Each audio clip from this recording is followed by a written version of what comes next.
Hello, and welcome to the 98th gathering of the Adventure Party on this, the 24th of January, 2019. I'm your party leader, Brad Ludwig. We ask that you tie your... Jesus wept. Peace tie your swords, holster your blasters, and be ready to recall the games. Hey, we talked about that last time. Hey, I want to talk about cinematic gaming in tabletop RPGs. Hey, there's your lovely face, Glenn. Yeah, Hello. I realized I put my monitor up higher and my camera is way too high now, and I don't know where to put it. We'll try there. Excellent. So I've had the opportunity recently to play Star Trek Adventures, which is Modiphius's 2D20 system, which I have enjoyed. You know, you roll 2D20s, and the number that you need to... It reminds me a lot of White Wolf's system of ability attribute. You add the pips together, and then that is the number of dice you have to roll. But with Modiphius, you get 2d20s, and you need to roll the number equal to or less than the number of your essentially ability attribute combined. Okay, so it's not necessarily the number of dice, which White Wolf did, or Onyx Path currently does. But you know, the thing that in reading Modiphius's write-up for what they're doing or going to be doing for Achtung Cthulhu, which will be coming out this spring, they mentioned that their 2D20 system lends to a cinematic form of gameplay, and I wanted to talk with you about how does that work? You know, how does that make it more or less cinematic in the gameplay with the dice? Now, the thing about Modiphius's 2D20 is that your game master has a set number of successes that you need to make, right? So if they say you need 3 successes, you've got your 2 dice. Yep. If you roll a 1 on something that you don't have a focus on, have you played the Modiphius system?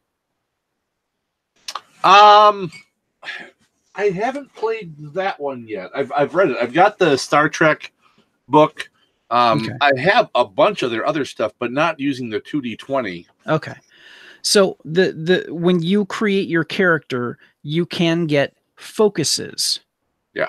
Now, if you are rolling like your ability attribute and you have a focus that will lend itself to your roll, let's say you have a 4 in firearms, just as an example. Mm-hmm. You, instead of the 1 being 2 successes, it will be a 1, 2, 3, 4. If you have 4 in that can be 2 successes. Does that make sense? Yeah. So you have the potential, obviously, for getting more successes with your die rolls. Any extra successes that you get, you can put into a dice pool that all of the players get to roll from, right? If you're in a situation where you don't have extra dice to roll from, you need, 3 or more successes, you can turn to your game master and say, for the cost of basically you making things complicated in the future, I would like to take, I can't remember what the cap is, but you could ask for at least 1 or 2 dice to roll. And then your game master would be able to essentially roll dice against you to, to create complications. So I can see where they're talking about maybe cinematic because you've got that back and forth, but don't you as the game master in any game have the capacity to do that without, and I just wanted to talk to you about that, the logistics of that. And yeah, I'm perplexed, and I would like to discuss that with you. Well, hopefully we can talk and you'll become just plexed instead of perplexed. Well, good Lord willing, we'll see what happens. But what I would like to do is, as I'm trying to slyly post on social media that we're doing so, if I could punch YouTube in the face right now, I would. Hey, there we go.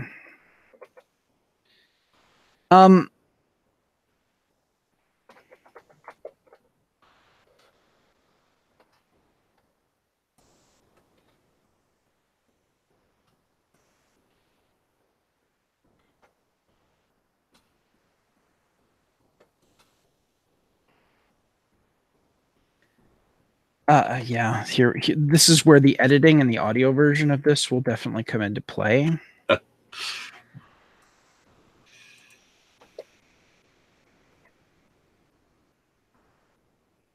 Oops.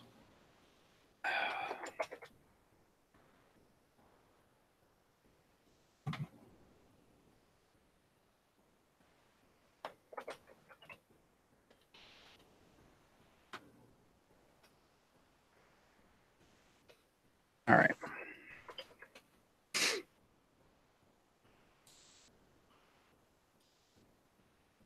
And tag friends, I am with Glenn.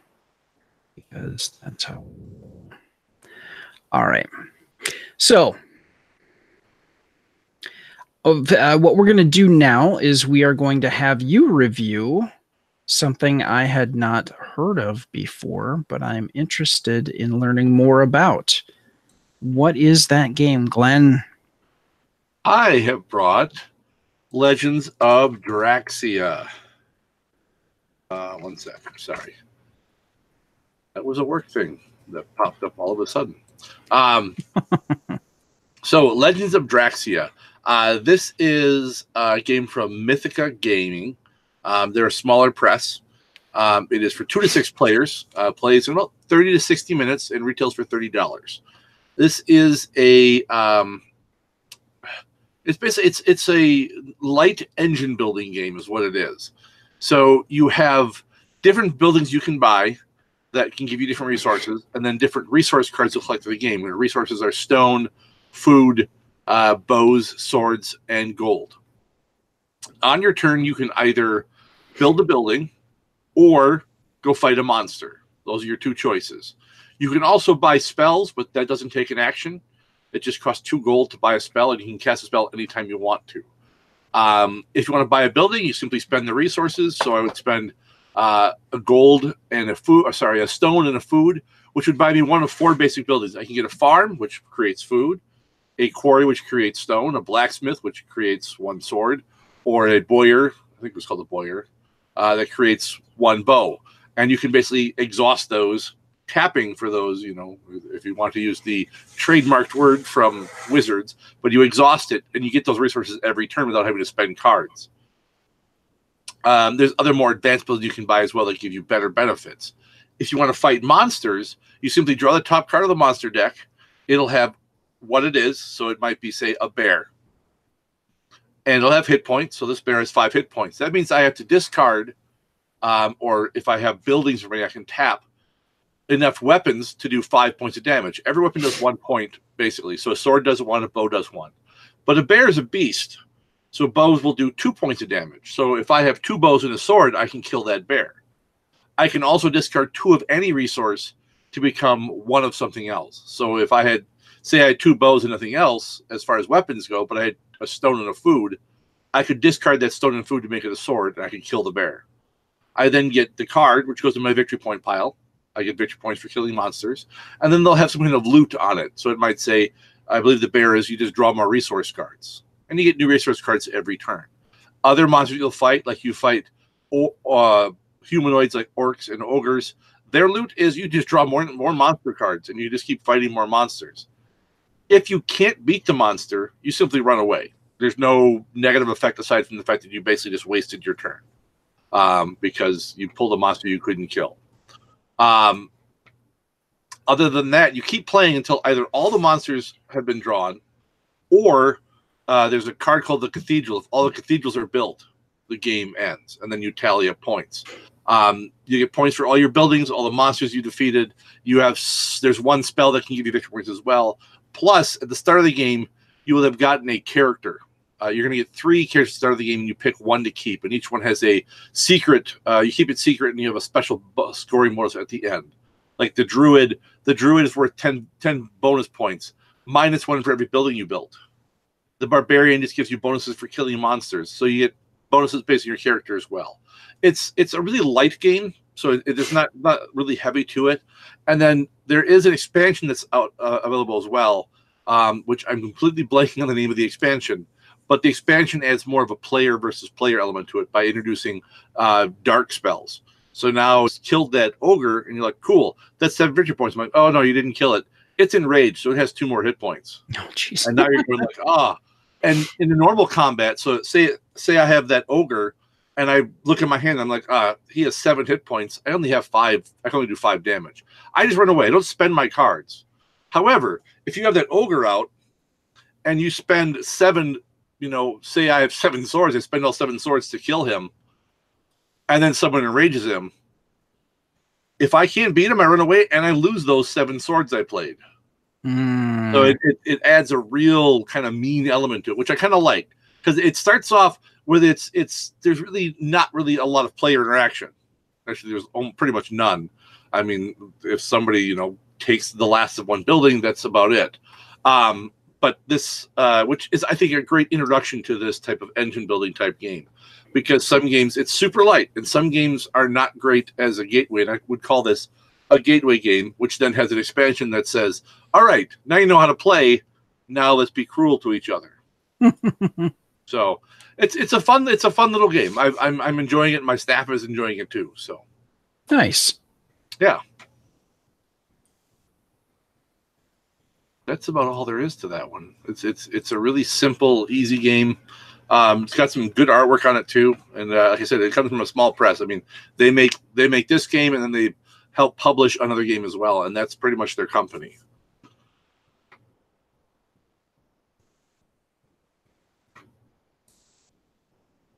Whoop. What happened? What happened? Did I disconnect or did you disconnect? Hello?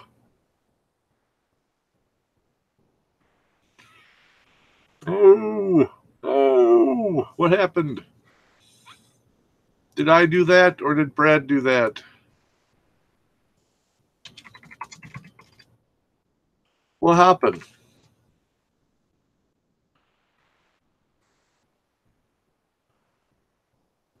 Huh. Oh. Yeah, there we go. I'm back. Okay. Yeah, my computer totally freaked out, and I was trying to save the situation without killing it. But I wasn't sure what all happened because you dropped off, but at the same time, everything I had in my background froze. I'm like, is it me or is it Brad? What happened? Yep. My email and stuff, just everything in the background just completely froze. So, but that's all I had to say about the game. So if you're gonna, you at least dropped at a convenient point. Well, that's good. And I feel bad that I was unable to show images of the game like I typically do for our YouTube viewers. But everything locked up, and I was afraid that if I pulled the rug out, and it eventually did, but thank God it happened at a kind of good time, if there is such a thing, when Yes. you're recording something on YouTube. Anyway, okay. Cool. And you said it's 2 to 6 players. Yep. 30 about bucks. 30 bucks, and it's about 30 to 60 minutes approximately. Yeah. And then once you know what you're doing, like a 4-player game, we can crank out in 30 minutes. Nice. Very nice. On that note, I wanted to talk about Die Hard Dice. Hey. Like we always do. You know, I just noticed, and I know that Anessa was really keen to get their new set, and I want to see if it's on the web. I know they'd like really talked it up on Facebook, and I want to see if I can get an image of it. And I don't see it. Darn it. I wonder if they sold out right away, which wouldn't surprise me. Is that their new mythical sets or whatever they're calling them? Yeah, let me see if I got can. A couple of those in the store. No, not the Mythica. It's it's like a pearlescent. Oh, yeah. I know what you're talking about. I haven't gotten any in the store yet. Yeah, and Anessa actually, she ordered a set. And here we go. Purple Moonstone. Here we go. It is in stock. I'm going to show this off here. If there, it's working. Yay. So Anessa's favorite colors are purple and pink. And when Todd and the team posted on Facebook that they were going to be releasing the Moonstone set here, she was all over it. And she got a set, and it is, and I just pulled the rug out from underneath this. Hang on. Let's share this again. Gosh darn it. There we go. All right. So yeah, she got a set in, and they are absolutely gorgeous. You can kind of tell in the image, if you're checking us out on YouTube, it is pearlescent. It's opalescent, I guess, is the best way to describe it. Sure. It is absolutely good. It almost looks like the interior of, or really, if you get the chance to see, what is it, clamshell? It has that opalescent look of clamshell, I guess, is the best way I can think of to describe it and picture it in my head. The image here doesn't really do it justice, and I'm going to see if, here we go. Whew, extreme close-up. Whoa. Yeah, whoa. Yeah, these pictures really don't do it justice. They're good, but when you hold it in your hand and you can actually move them gently in the light and have it pick up those subtone colors of the purple, it's absolutely stunningly gorgeous. And dice like that typically don't go for just under $10. I've had the opportunity to purchase ChessX dice, and I can tell you that you pay a very premium dollar for their dice. And Die Hard dice, by far, I think that they are vastly superior to ChessX. I'm sure you don't want to disparage ChessX, because I'm sure you probably sell them as well. I mean, it's not really disparaging them. I mean, ChessX is what it is. You know, it's your everyman, workaholic dice. Sure. The blue collar dice. Not workaholic, workhorse is what I meant. Workhorse of dice. There you go. And Todd and Chris, and oh my God, his wife's name always escapes me at the absolute worst time. All of them, if you order dice, whoever is filling it, of the three of them, will write you a little note on the receipt, on the packing slip that they send you. It's very personalized service. You're not just, they're not just packing up a set and shipping it out.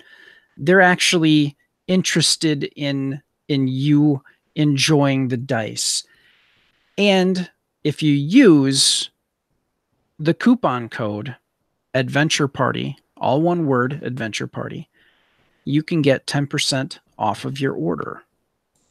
So if you would like a personalized message from a very small independent company who puts out quality dice and feel like you're not just a number, check out dieharddice.com. I guarantee that you will not be disappointed by what you get from them. So, on that note, we are going to talk about our Kickstarter spotlight. When last we spoke of, oddly enough, They Came From Beneath the Sea, which is it's a send-up of 50s style schlock B-horror, I guess. The best B-horror sci-fi that deals with aquatic enemies, essentially, like Creature from the Black Lagoon. While that is I would say, the higher end of the B-type films. There are others that were not that great. And this is kind of a tongue-in-cheek homage to that, and it is being done by Onyx Path. And they're using the Story Path system, which is the D10 system, the classic D10 system that White Wolf used when they first created Vampire and the other games in the line back in the 90s. So this project, they were looking to get, I need to scroll back up here. They had a lot going on with this. They were looking to get, oh, crap. I don't, no, they don't have what they were originally looking to get. Anyways, it succeeded. And they got just under $48,000 for their Kickstarter. And it's a go, which is good news, because I too backed it because, one, I enjoy Onyx Path's products, and two, 50s sci-fi and in horror type films like this are, I think, are great cinema. They're great, not so great cinema, as it were. So I needed to add that to my ever-growing collection of RPGs in my library here. So, but on that note, let's talk about your pick. My pick. Yes. I picked Shadows of Brimstone Adventures. And I'm watching the amount. Oh, what's going on? It's just went up like $1,000. All right. I just watched the numbers just all. So they're looking for 50 grand. They have 12 days ago. They're currently at, well, they're close. They're at $660,616. If you're not familiar with Shadows of Brimstone, it's kind of like it's what I call like an RPG in a box. So it's a board game, but with like it's got all these minis, and it has a very much RPG feel to it. And this is their newest thing, where they have their two new adventure sets. So all the other ones, so the other Shadows of Brimstone stuff that I have that I played is all like Weird West stuff. This has two sets in this one. The first is there is Gates of Valhalla and then Valley of the Serpent Kings. So instead of being Old Westy, you have Vikings and you have conquistadors. And this is basically, it's cooperative dungeon crawl games. And they're, like I said, it's in these weird, like, just demonic, horrible creature things. Minis look really good for the most part. I mean, they're not like they're not quite like a cool mini level of detail, but they're still pretty darn good. And you get a decent number of them. It just looks super fun. I've played it only once so far, even though I own 2 of the big, huge box sets. But yeah, you can get in on this pretty easily. I mean, if you want to just help them out and get a little bit of well, not much of anything, $25 gets you an art print. Ooh, but if you pledge 80, you get the Gates of Valhalla game, along with their Kickstarter exclusive Valkyrie Hero and the Valkyrie Shield made miniature, plus all the Wolf level stretch goals. They're shipping at the end. Or you can do the Lion level, which gets you the Valley of the Serpent Kings game. At $150, you get both games. And generally, their games, I mean, this is about normal retail price. I mean, like I said, there's a lot packed in these boxes. And there's more levels above that where you can keep going up. There's a retailer level, which I have trouble selling this game in my store. But I might do it anyways because I know I'll sell at least one of each to a person I know very, very well who is talking right now.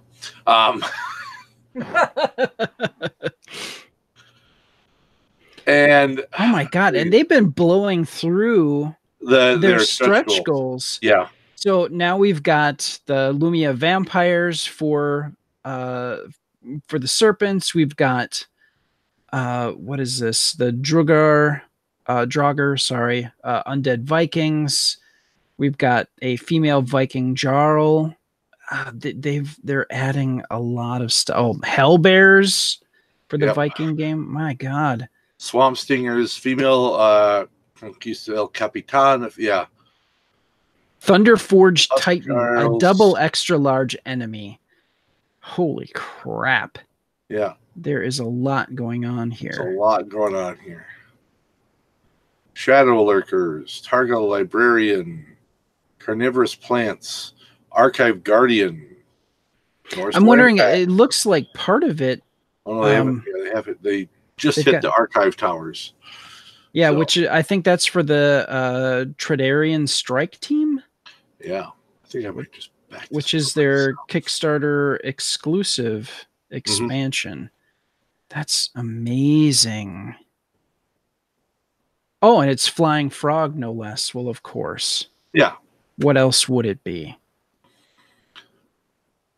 That is... Flying Frog, I have a number of their games, and I've only played a couple of them, even though I've got like 4 or 5. When I do get the opportunity to play, it's always good. I enjoy the quality of their miniatures. They're Martian miniatures for I can't remember the name of the game. Yeah, the invasion one. Yeah. Yeah. Which I kind of wrecked some of mine gluing the helmets onto the Martians. I regret that now greatly. But anyways, regardless, their stuff is, I think it's great. The game system is wonderful. A Touch of Evil is the one that I've played the most. I think I've gotten a chance to play A Touch of Evil and Last Night on Earth are the 2 that I've played. And I've got Invasion from Outer Space. And I think I got the expansion for A Touch of Evil and the expansion for Last Night on Earth. So I have 3 of them. I keep saying that I have more than that, but I have 3. No, I have Growing Hunger, which is not on this list that I'm looking at here right now. That's a good one too. Yeah. So I enjoy their stuff, and this looks like a great addition. And now I want to get the Wild West stuff for my Dirgewood podcast that I'm doing. Because these are some great looking miniatures for that as well. Yeah. So there you go. Yep. So Cool stuff. Lots of stuff.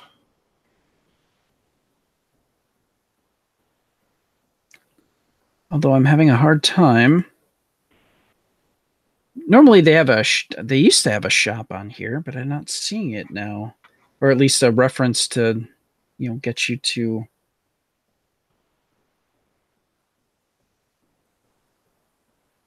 Well, I'll have to do that some other time while we're not actually doing a show. I have a bad habit of looking and sometimes ordering while we're talking about these games. Yeah. I've never done that. We do it all the time and it's terrible.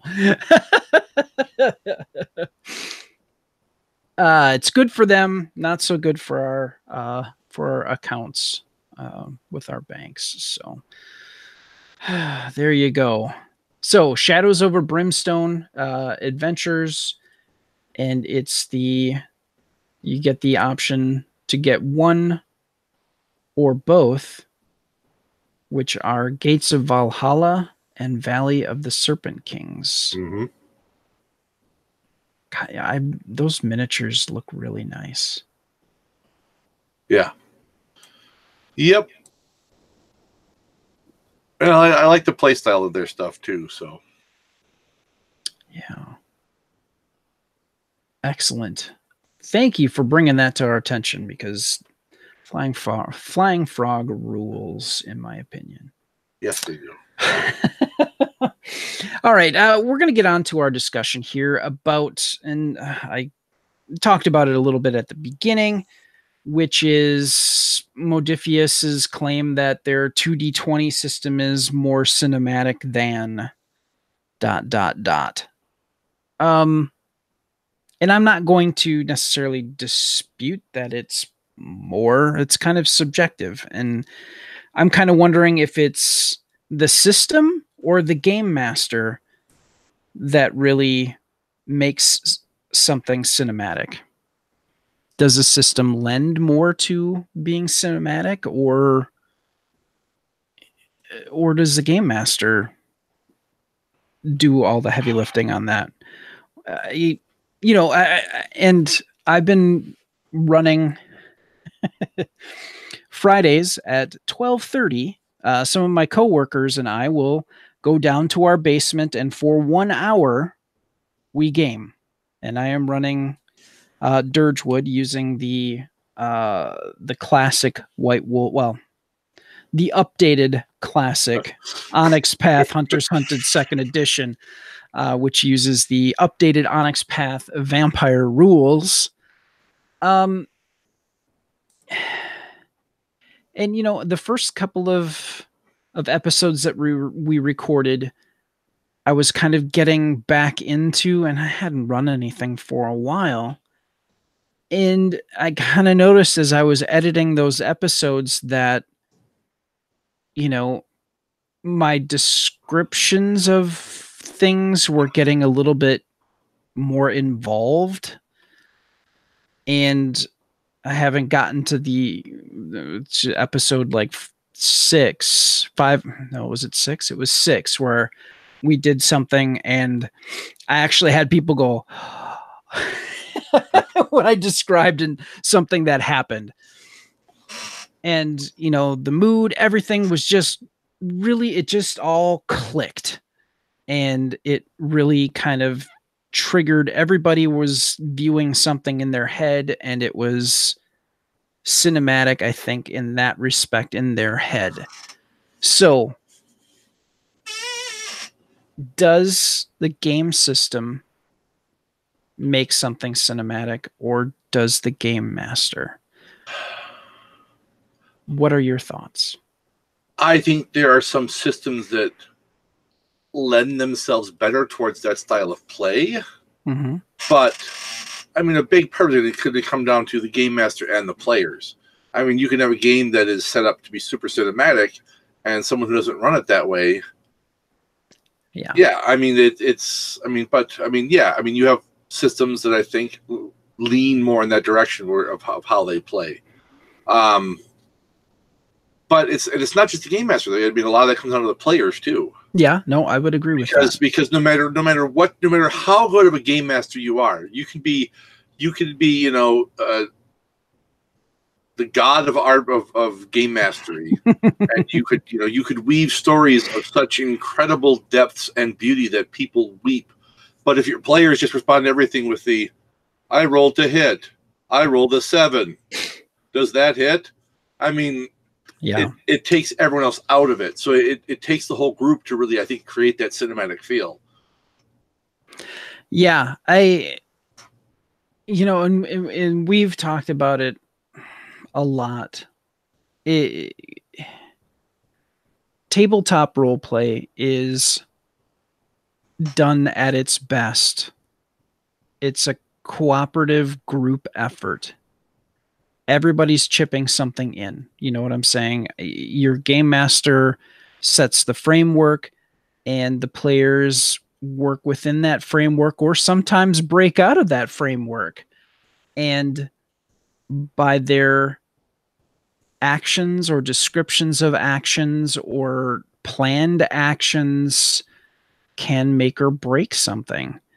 And I've been very fortunate with the group that I put together for this podcast to have, a couple of people who are still finding their characters and are new to gaming. It's interesting because one of the people who have never gamed before, ever,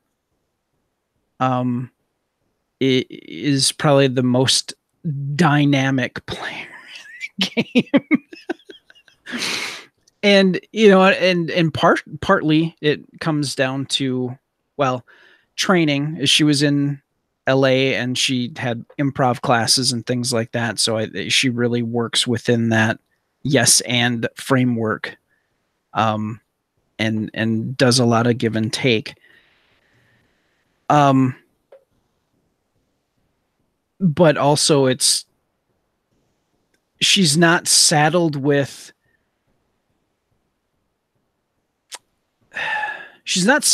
past experience, which, you know what I'm saying? You kind of figure out a pattern of back and forth where you might describe your actions or how you go about doing a thing. And this last game session, she listed off 4 things that she wanted to do in a very high energy way, as she does. And I let her finish, and I'm like, okay, let's unpack that. And not being saddled with a lot of the conventions has made for dynamic gameplay. It's taught everybody and helped bring some of the people out of their shells, which has been kind of interesting to watch. Now, I feel like maybe I'm going far afield here, but it all kind of loops back around to the cinematic theme that we're talking about. At the point where she's just giving that high energy and other people get a chance to come back in, they're looking at how she's approaching it, and it's like they're taking some of that energy and using that and changing their gameplay a little bit. And it's been, in 7 sessions, there has been growth in gameplay, and it's been very interesting. And it's made it a little bit more cinematic, and we're all feeding off of that energy and giving it back. And listening to these episodes, as like I said, as I've been editing them, they've been getting more engrossing. Even though I was there and playing it, I'm like, oh yeah, that's, and I'm picturing these things. And is it the best podcast ever made in the universe for role playing? No, but it's engaging, and at the end of the day, that's all I can really ask for. It's engaging for the players at the table, and hopefully that translates in the podcast. So, Do the rules help supplement cinematic gameplay? Yeah, I think rules can absolutely supplement cinematic gameplay. I think a lot of the cinematic gameplay really comes out when you're doing a lot more of the cooperative storytelling than you are when you're just doing the old standard, of the game master just runs everything, and you say what you do, and then he tells you what happens. I'm liking a lot of the games that do more of the like Overlight does it, and I know there's other ones that do it too, where it's the okay, so you roll your dice, and it's like, okay, you succeeded, this is what you did, or the oh, you succeeded pretty well, you and I will decide what you did. Or there's all of them. The best is, wow, you really succeeded. Just tell me what the hell you just did. And that's when the player can really do that off the wall stuff. Sure. That gives that bigger, more dynamic feel to it. Because now it's not, I didn't just, stab the bad guy. No, I chopped the rope, swung on the chandelier across the room, kicked him over the table, and then ran him through. You can do all that extra stuff, and that has led to some of the what I consider in recent years for me, some of my best memories is what my players have come up with when they're allowed to tell more of the story as well, and it's not just on me. I mean, I set the scene, and then we all just kind of go with it. So it's more group improv than just simply you just respond and I tell you what happens. This is no, you did well enough. You tell me what happens. Yeah. And there's once or twice I've had to reel them back in. I'm like, okay. Hold on now. Yeah. Yep. You did succeed. You can't lift a tank. You're still just a regular human. So yeah. Yeah.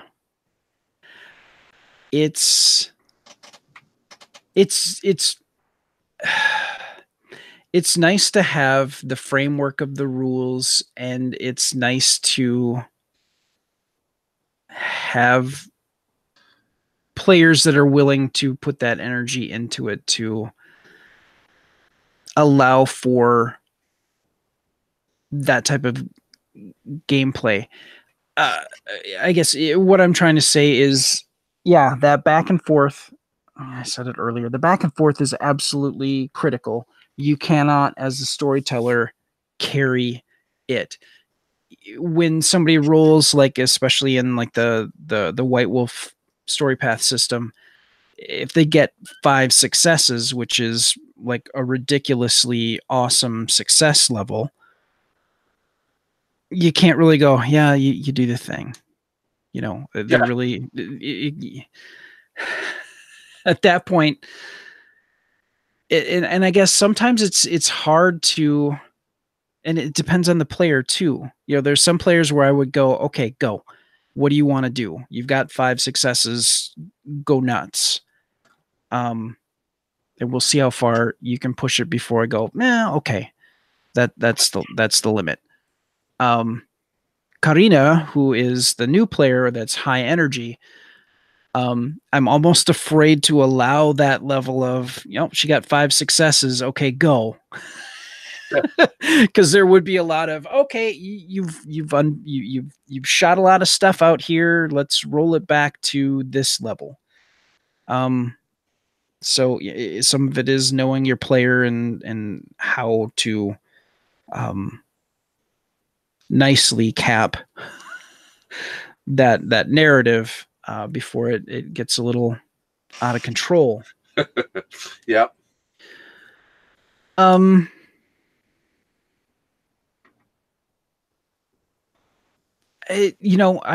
guess one of my other questions is, do you think Modiphius is trying to say that this is better because, by saying it's a more cinematic system? Do you think that they're possibly trying to? Here, I'm gonna read this to you as a part of their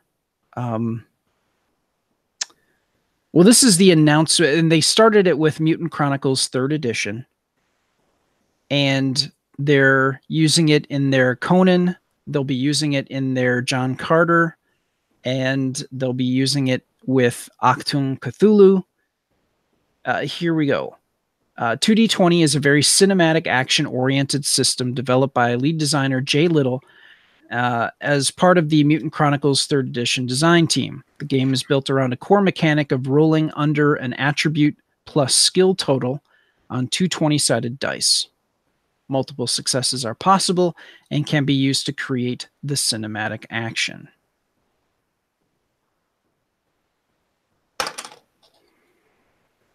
That, to me,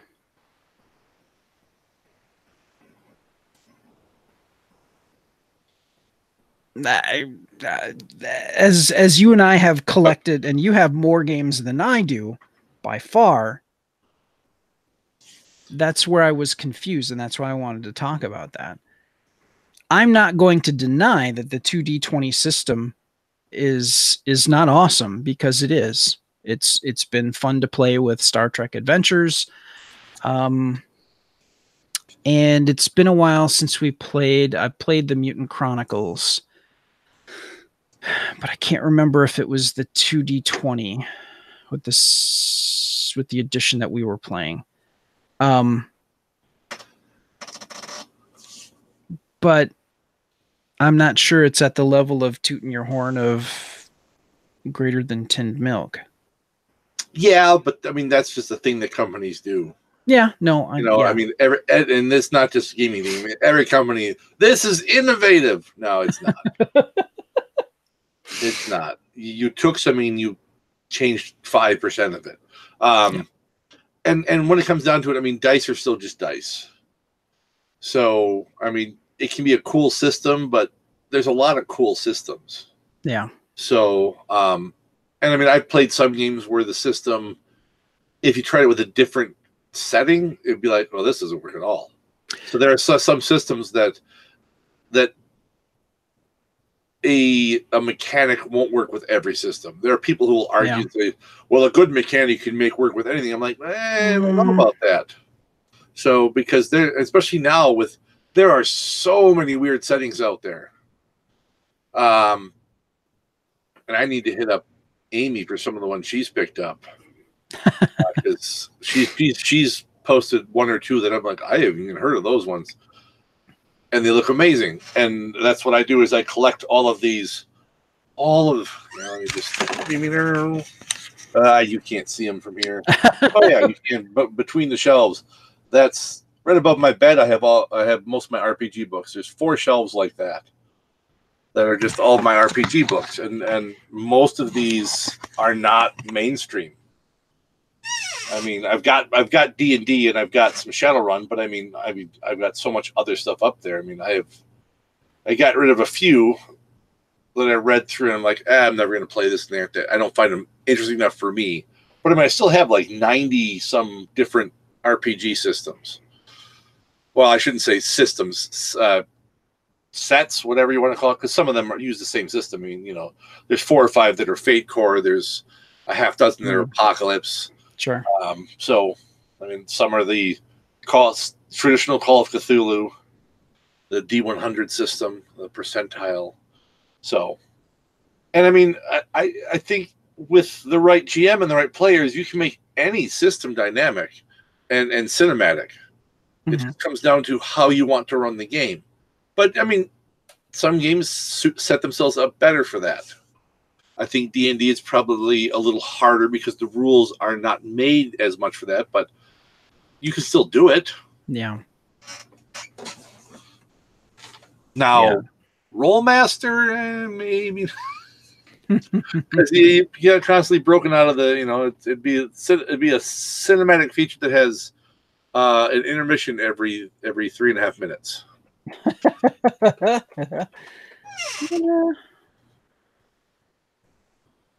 Yeah, we talked about it before, that Rollmaster was one of the first game systems I ever played. Yep. It was a lot of charts. What weapon are you using? I'm using a mace. Okay. Oh, wait. Are you right or left hand? Left hand. Yeah. Oh, well, on this chart. Well, what kind of mace is it?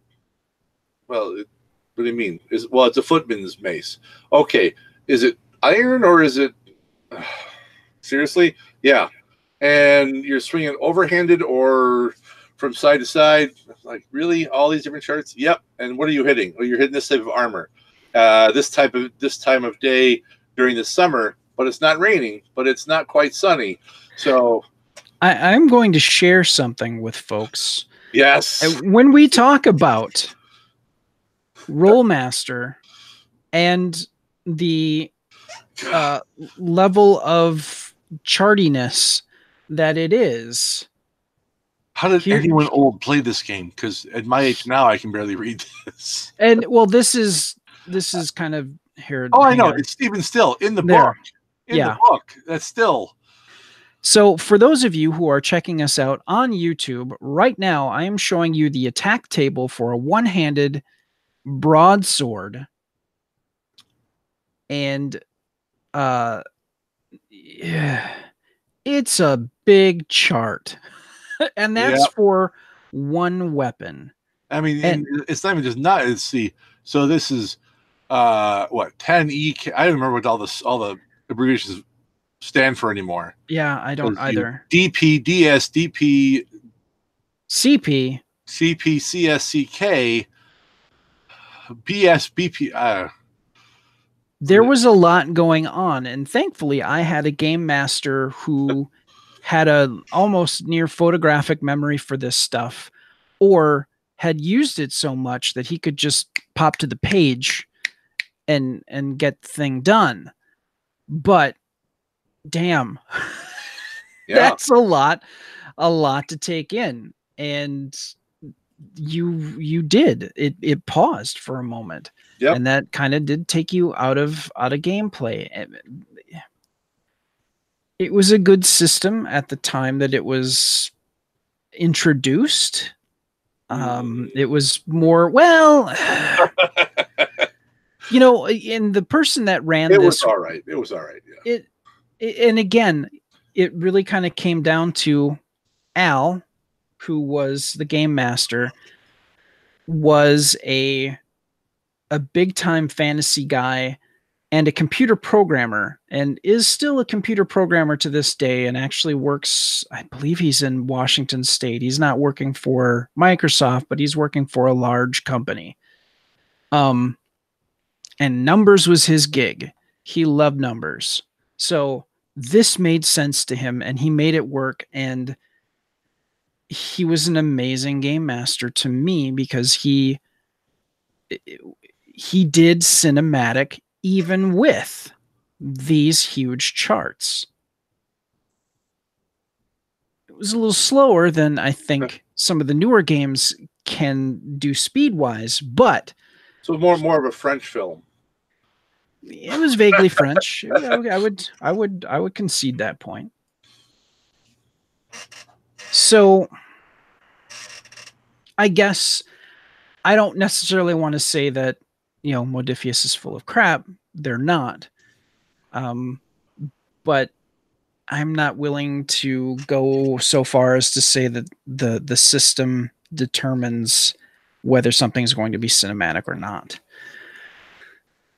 And I guess I'm not really necessarily trying to prove them right or wrong, but I just really wanted to have that discussion to, the folks that are actually listening to this, not worry so much about the rules. Well, here we go. The rules are important. You can't let the rules dictate the game. You're the game master. Everybody's playing. You're working towards a thing. Sometimes the rules will get in the way. So you need to know when to break them, when to follow them. Yep. But having that group of people, and I specifically chose the 6 people that I did for who they were as people and how creative they are, or, like 2 of them had never gamed before, and I wanted them to be able to have that opportunity to give it a try. So it's been like I said, it's been really cool to see that evolution of these. One guy is really kind of shy, and it's kind of been nice to see him kind of open up with this group of people and explore something that it just didn't really seem to be. I was shocked when he said, "Yeah, I'd love to," and I actually asked somebody sitting next to him if he wanted to play, and he and Joe are really tight, and Joe's like, "Oh, I'd love to do that." I'm like, "All right, then sure." And it's been cool to see Joe open up and explore this, and play the character that he is. It's interesting because he's kind of a stoic guy, and he's playing a stoic U.S. Marshal. But it works for him, and he has a dry sense of humor that has really kind of played well into the game. So it's been cool to know that I think I selected the right group of people to do this thing, and we've all been contributing and slowly been making this more and more cinematic as we go, as we get comfortable with each other, as we get comfortable with the rules and the setting and everything else. It's been really coming together. So I will be doing a very cinematic game in March for my monthly RPG at the store. Nice. What are you doing? This should give you a hint.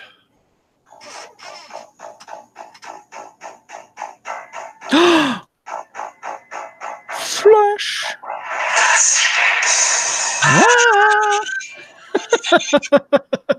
There you go.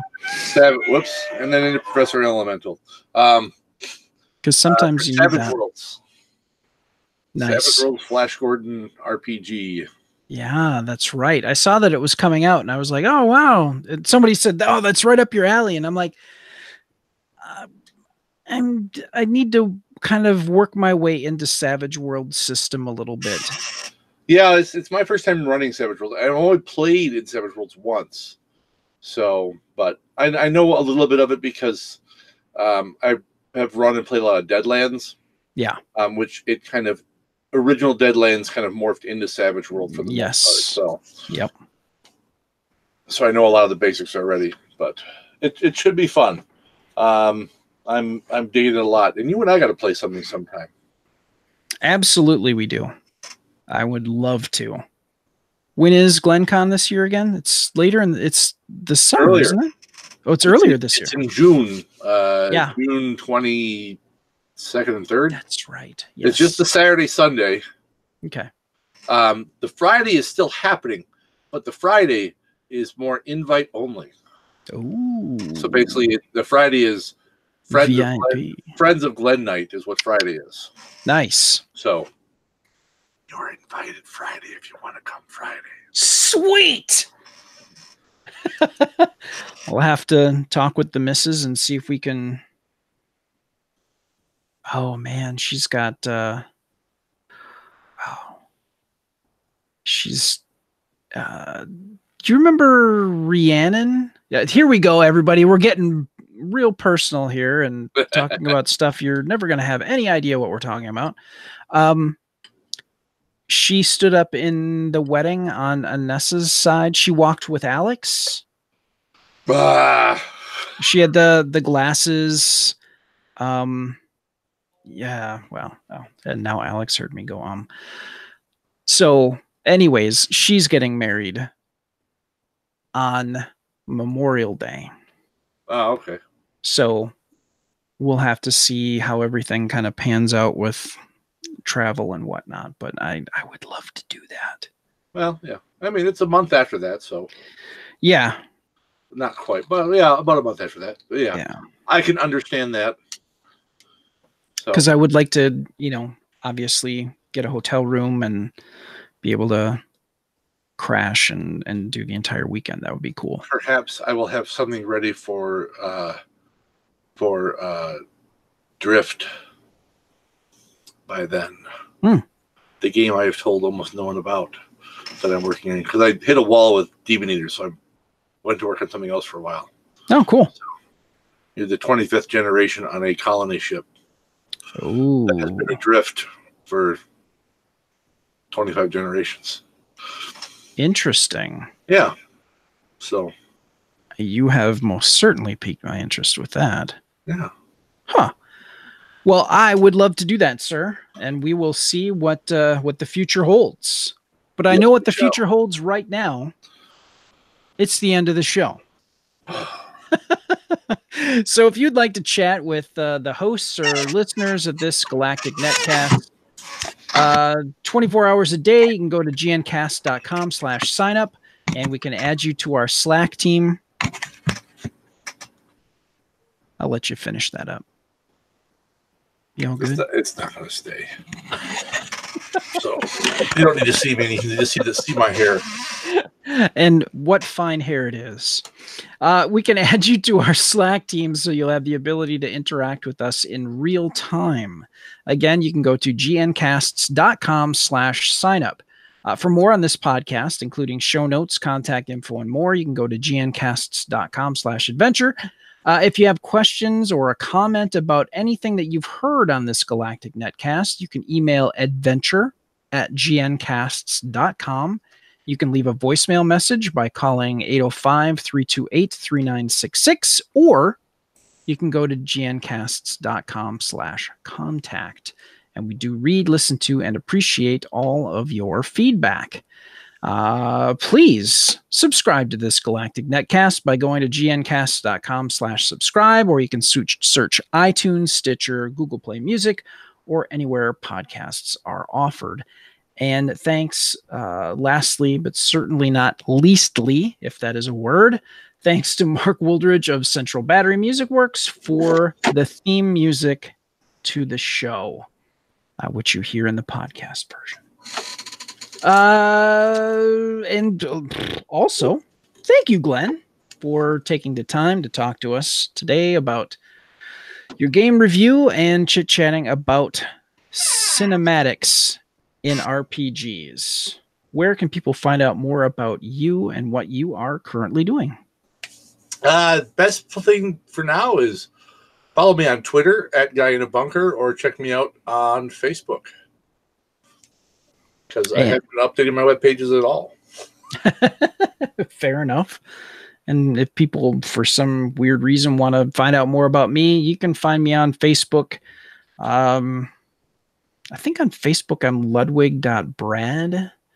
Let me just double check that real quick. Yeah, Ludwig.Brad. You can find me on Twitter @BradLudwig, all one word. And there you go. That's it. So, with that, I want to thank everybody for joining us here at the Adventure Party. May your characters never die, and your adventures always be epic. Thank you, and good night.